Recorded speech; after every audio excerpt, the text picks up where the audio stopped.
Des kommt vom Spazierengehen. Aus dem Buch Schnoge und Spuze vom Max Barak.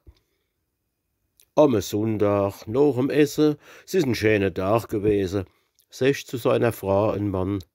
Aldi, ich mein als man kann, heide mal spazieren gehen. Guck, das Wetter is so schön, und ich mein, das tät em gut, wenn man als fortschaffen tut. Secht die Frau, na, meinetwegen, Mensch, ich hab nix zu gehen. Laufen, das ist gesund, ich geh gern ein Stündchen oder zwei. Aber eins bitt ich mir aus, ehe man ausgehe aus dem Haus. Du versprichst mir's, gell? Heut wird in kein Wirtshaus eingekehrt. Nee, secht der Mann, natürlich, das wär jo gar nicht pläsierlich.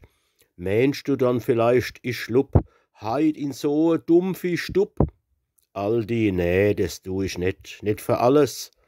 Damit gehen die zwei dann vor die Stadt auf die schöne Promenade. Na, es ist anfangs ganz gut gegangen, bis der Alt hat angefangen, mäderlich zu schwitzen. Nee, sich der Ton bleibt halt stehen, weiter geh ich jetzt keinen Schritt.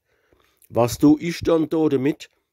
Komm da in der Garderei, da gibt's delikate Wei. Was? Willst du dei Wort dann brechen? Haltst du so mir dei Versprechen? Sech die Frau da.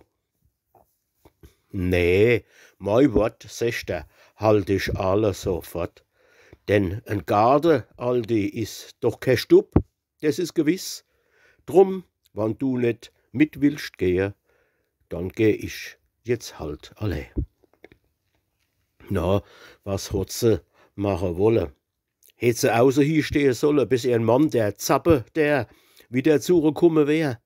Nee, sie geht halt mit dem Neu, denn sie denkt, es wird besser sein, ich behalt mein Herr Gemahl in der Aache, in dem Fall. Zum prächtig Kiele Plätzchen für der Mann sei Herzensschätzchen und dann bestellt er auf de Stell von dem Gute a Budell. Aber ehe se da is recht, hat er die schon leer gezecht, und kaum is es zwetti da, geht's mit der gerade so. Deswegen stellt der Ache Dritti, da fangt jetzt die Frau zu bitten und zu lamentieren an. Jesus, Alter, denk doch dran, was du mir versprochen hast. Und was all der weiter kostet. Doch der Mann sagt, lass mich gehen, ich bin wie ein Häse steh.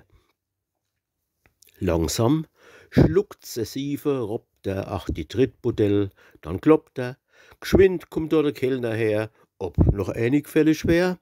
Was, noch any? Kreischt jetzt da, voller Zorn die Frau, so, macht mir fort. Ich wollt dem, sauf aus. Nee, jetzt geht's heim.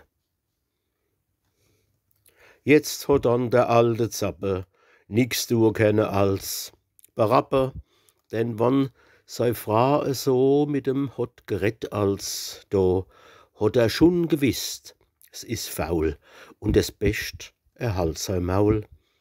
Er steht auf und dorgelt fort, sie folgt noch und secht kein Wort.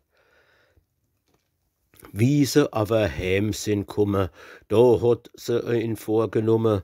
Jesus hat die Frau da geschenkt, alles hat se ihn genannt, was nur menschenmöglich war. Siffer, Weißlauch, Lump, sogar schlechter Kerl und Jesuit. Doch mein Zappe muckst sich net. Es is ihm alles wurscht gewesen, wie und was hat gehäse, denn im Kopf is em's so dumm, alles dreht sich mit dem rum.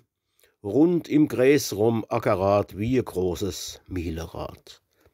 Drum hat er kein Wörtchen gesagt und hat sich ins Bett gemacht. Es dauert auch keine 2 Minuten, bis er schläft und schnarcht, der Gute. Schläft und da liegt grad wie tot.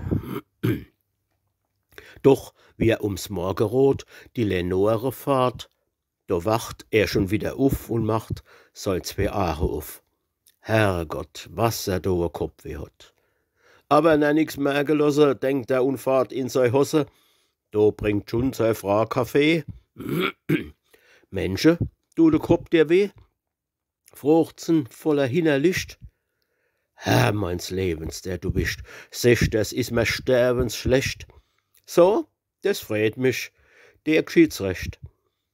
Wie verwundert hat die Aare er dazu aufgeschlagen. Fra, ich glaub, du bildst der Ei, dass der Wei dra schuld misst sei. Das is anerst. Ganz allein kommt es vom Spazierengeh in der Hitz. Es macht einem ganz doll. Gestern war's zum letzten Mal.